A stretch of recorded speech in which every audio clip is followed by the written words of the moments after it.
Oh my gosh, I got seeds! Yay! Okay guys, I was gonna start this video talking about this cool recipe that I found on my Rise Garden website, but as I came downstairs to get ready to do it, I realized I had a package at the door and it was my Rise Garden seeds. Like, I couldn't even plan that better if I tried.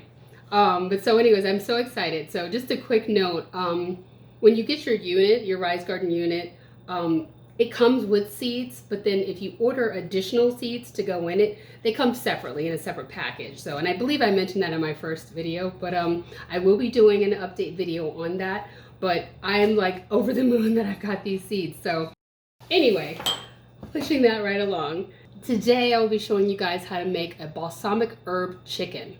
Now the cool thing about this recipe is that I found it on Rise Garden's website. As I was doing a bit of research, just trying to learn more about the product that I purchased and everything, I stumbled across a section that says blogs. And I went into the blog post, and one of the cool things that really stood out to me, aside from just the recipes in general, one of the titles said 20 ways to use sage. Now, I have only known of sage to be used as medicinal purposes or for smudging, right? But I was so excited to see that they had 20 different ways to use sage. So I said, wow, let me see what other ways I can use it. And there was a plethora of recipes. One that stood out for me was the balsamic herb chicken. And sage was one of the ingredients. Sage, rosemary, you'll see as we go along. And then it also had a side dish or an accompanying dish with it, rosemary infused cranberry sauce. And I was just like, wow, this is just so cool. So many different ways. I don't know about you guys. I think I've mentioned in a previous video, my rosemary grows like crazy. A lot of my herbs grow like crazy. And you're constantly trying to find out, oh my gosh, what can I make with this now? So that was just a wonderful benefit that I found with the Rise Garden website. So I'm super excited about that. Super excited about getting more recipe ideas to share with you guys and various things that we can use with our herbs and our fruits and vegetables that we're growing. So stick around and you'll see how we get everything going.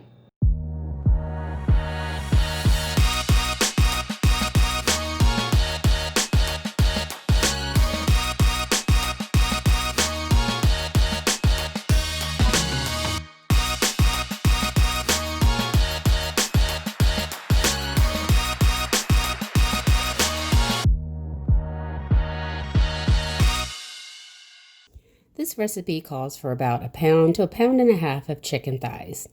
I just got about 4 pieces myself. 3 fresh rosemary sprigs, 5 to 9 sprigs of dried winter savory, although you can use fresh. If you don't have winter savory, you can substitute it for thyme.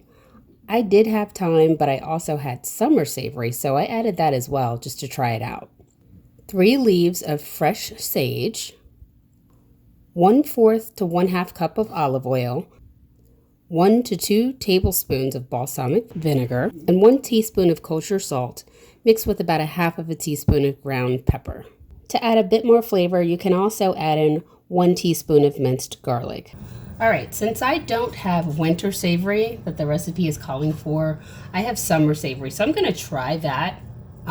It does say that you can replace it with thyme, which I have a lot of thyme, so I'm going to use this as well, but I'm going to try it out with the summer savory. If you want to tell the difference between winter savory and summer savory tends to be, it looks like it's leggy, but it really isn't, and I'm just going to cut a piece. And I think I showed you in another video, or will be showing you in an upcoming video, that you want to cut just above the nodes. And again, the nodes are these 2 guys here that shoot out from the stem. I'll just cut a piece at the top of the node and then I'll show you close up. So you see this guy here, you see the stem, and then the nodes shoot out. You see these 2 offshoots? That's the place where it'll start to grow outward. So even when you're growing, if you're not gonna use it to eat right away, you can see a little piece sticking here, sticking down. I'm actually drying it. So you can just save it to dry and just hang it somewhere in a dry place, because they start growing like weeds. They grow crazy and then they grow into the light system, and burn the tips of them. You see that little burnt piece right there. But anyways, summer savory looks like this. It looks a little leggy, but it's not. It shoots up and it's a lot thinner, whereas winter savory is a lot thicker, it's bushier, and they tend to have like little white flowers at the top. So I think that they say summer savory is like a sweeter taste. You know, you think of summertime, you think of sweet, fun, and so forth. So this is the summer savory, and I'm just going to try it. You know, just always try new things when you're making recipes and see how they work out for you. So I'm going to, we'll see, this guy is bent over here. I'm going to cut that tall sprig there. And you can cut the offshoots off if you like. It again, it just, I like to try to cut the top ones first and then force the outer ones to grow out more. This is probably more than enough that I need. So I will be drying some of this, but I just got to get this guy down because some of my lower plants are badly suffering because these are so tall and they're covering them. But so there you go.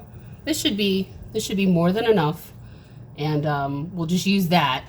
And like I said, whatever I don't use, I'm going to get a piece of twine and hang them up and let them dry and use it as a seasoning. So you'll start off by arranging your herbs on your chicken this way. And I like to start off by giving it that little bit of a seasoning to sit on top of everything. And then you can also put it in your bowl, and a bowl on the side, and mix all of your little ingredients together with the herbs. Even though there are herbs on the chicken, I still like to put a few within it so that they can get saturated a little better. And get all that in there. Oops. Get all that in there. Okay. Give it a good mix. Mix that up nicely.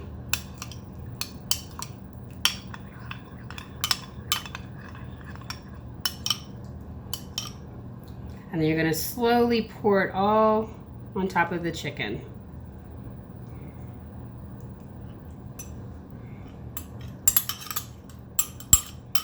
Get it nice and saturated. Okay, get your saran wrap on them. Seal it down. You're going to want to preheat your oven to 350 degrees. Let it sit for about a half hour. And while that's marinating, we can go on to make our rosemary infused cranberry sauce. This is a really simple recipe and very easily executed. Set your heat to low and put everything into the same pot. You'll need 1 cup of water, 12 ounces of fresh or frozen cranberries. I went with frozen. 1 cup of granulated white sugar, or you can use brown sugar as a substitute. 1 sprig of rosemary, and 1/2 teaspoon of kosher salt. Keep an eye on it as it's cooking down because you'll want to pay attention to when the cranberry starts releasing its juices. This should take about 10 minutes or so. Around this time, you'll see it simmering, and at that point, you're going to remove the rosemary sprig and wait for the sauce to thicken up a little bit. You can serve it hot or cold, but I served mine cold after draining a bit of the juice off because I like that thicker consistency. Once the chicken is done marinating, pop it on in the oven for about 25 to 30 minutes depending on your oven, and then you're all set. Here's the end result. It turned out beautifully and the taste was absolutely divine. I think that was one of the easiest recipes I've ever made, next to the ice cream that I made the other day. But it was just such an easy recipe, and it was so good. It tasted very good. The flavor was nice, and I feel that herbs add a nice element to your food dishes. If you found that video helpful, go ahead and give it a big thumbs up. And while you're at it, don't forget to subscribe and hit that notification bell so that you can be made aware of all my future videos. And as always, here's wishing you great eats and happy gardening.